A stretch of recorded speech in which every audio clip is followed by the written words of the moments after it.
ধন্যবাদ। New hope চ্যানেলের সকল দর্শককে অনেক অনেক ধন্যবাদ। আজকে খুব গুরুত্বপূর্ণ একটা বিষয় শেয়ার করব। আসলে আপনারা জানেন বর্তমানে দিন দিন রোগ বেড়ে যাচ্ছে, দিন দিন অসুস্থ রোগীর সংখ্যা বেড়ে যাচ্ছে, ঠিক আছে? অসুস্থ মানুষের সংখ্যা বেড়ে যাচ্ছে। আমরা যদি একটু খেয়াল করি, আজকের থেকে 30-40 বছর আগে কিন্তু এত অসুস্থ মানুষ বা এত রোগী ছিল না। তাহলে বর্তমানে কেন দিন দিন রোগ বাড়তেছে? তো আমার অবজারভেশনটাই আমি আপনাদের সাথে শেয়ার করব। আসলে আজকে থেকে 30-40 বছর আগের কিছু মানুষকে যদি আপনি স্টাডি করেন, হ্যাঁ, 30-40 বছর আগে আমাদের যারা সিনিয়র ব্যক্তি ছিলেন ওনাদের জীবনযাত্রা যদি আপনি স্টাডি করেন, তাহলে আপনারা বুঝতে পারবেন কেন আজকে আমরা রোগী হচ্ছি, কেন বর্তমানে দিন দিন রোগীর সংখ্যা বাড়তেছে। আসলে 30-40 বছর আগের মানুষদের লাইফস্টাইলটা আমরা একটু দেখি। ওনারা কি করতো? প্রথম যে পয়েন্টটা সেটা হচ্ছে ওনারা কম খেত। তখন এত অ্যাভেলেবেল খাবার ছিল না। কম খেত কিন্তু পুষ্টিকর ভালো খাবার খেত। হ্যাঁ, কম খেত কিন্তু ভালো খাবার খেত, সঠিক সময় খেত, বারবার খেত না। হ্যাঁ, তারপর মনে করেন প্যাকেজ ফুড, তারপর প্রসেস ফুড, হ্যাঁ, তারপর মনে করেন ফাস্ট ফুড, এগুলো তখন ছিল না। সুতরাং মানে অতিরিক্ত তৈলযুক্ত খাবার তখন ছিল না, এত মানে মুখরোচক খাবার তখন ছিল না। সুতরাং তারা কিন্তু সেই খাবারগুলো খেত না। হ্যাঁ, এটা হচ্ছে 1 নম্বর পয়েন্ট। দ্বিতীয় নম্বর পয়েন্ট হচ্ছে তারা খাবার খাওয়ার পর তারা শারীরিক পরিশ্রম করতো।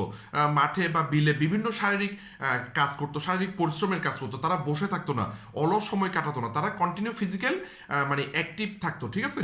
এরপর 3 নম্বর যে বিষয়টা সেটা হচ্ছে তারা নেচারের মধ্যে থাকতো। তারা বেশিরভাগ সময় খালি পায়ে হাঁটতো, তারপর সূর্যে কাজ করতো, বৃষ্টিতে কাজ করতো, রোদে কাজ করতো, হ্যাঁ, তারপরে গাছপালার ভিতর থাকতো, ঠিক আছে? নেচারের ভিতর বেশিক্ষণ থাকতো। হ্যাঁ, এরপর 4 নম্বর যে বিষয়টা সেটা হচ্ছে তারা সন্ধ্যার সময় খাওয়া দাওয়া করে, রাতের খাবার দাওয়া শেষ করে সন্ধ্যার সময় তারা ঘুমিয়ে পড়তো এবং খুব ভোরে ভোরে ঘুম থেকে কিন্তু উঠে পড়তো। এরপর 5 নম্বর যে বিষয়টা সেটা হচ্ছে তখন এত ডিভাইস ছিল না, laptop, computer, mobile, LED TV, এত ডিভাইস ছিল না। সুতরাং তারা ডিভাইস থেকে দূরে ছিল। হ্যাঁ, ইলেকট্রনিক ডিভাইস থেকে তারা অনেক দূরে ছিল। হ্যাঁ, এরপর 5 নম্বর পয়েন্ট, 6 নম্বর পয়েন্ট যেটা সেটা হচ্ছে পরিবেশের দূষণ কম ছিল। তখন মানুষও কম ছিল, মানে যানবাহনও কম ছিল, ইন্ডাস্ট্রিও কম ছিল, পরিবেশের দূষণ কম ছিল। এরপরের পয়েন্ট হচ্ছে খাবারে মানে বিষক্রিয়া কম ছিল, ঠিক আছে? বর্তমানে খাবারে অনেক অত্যধিক বিষক্রিয়া, তখন খাবারে বিষক্রিয়া কম ছিল, ন্যাচারাল খাবার বেশি ছিল।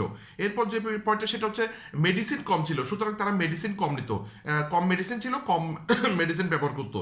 এরপর যে বিষয়টা সেটা হচ্ছে কারো বাসায় আসলে ফ্রিজ ছিল না, সুতরাং খাবার এনে ফ্রিজে রেখে ব্যাকটেরিয়ার মধ্যে রেখে এরপর খাবার খাওয়া বা বাসি খাবার খাওয়া এই ধরনের কোনো প্রবলেম নেই। টাটকা খেত, টাটকা রান্না করে মানে খেয়ে ফেলতো, ঠিক আছে? এরপর যে বিষয়টা সেটা হচ্ছে তারা আরাম কম করতো, তারা আরাম কম করতো, তারা কিন্তু কষ্টের কাজগুলো বেশি করতো। তো চিন্তা করে দেখেন ওনারা কিন্তু সুস্থ ছিল। তো বর্তমানেও আমরা যদি এই ধরনের কিছু নিয়ম মেনে চলি, আমরাও সুস্থ থাকতে পারবো। ধন্যবাদ।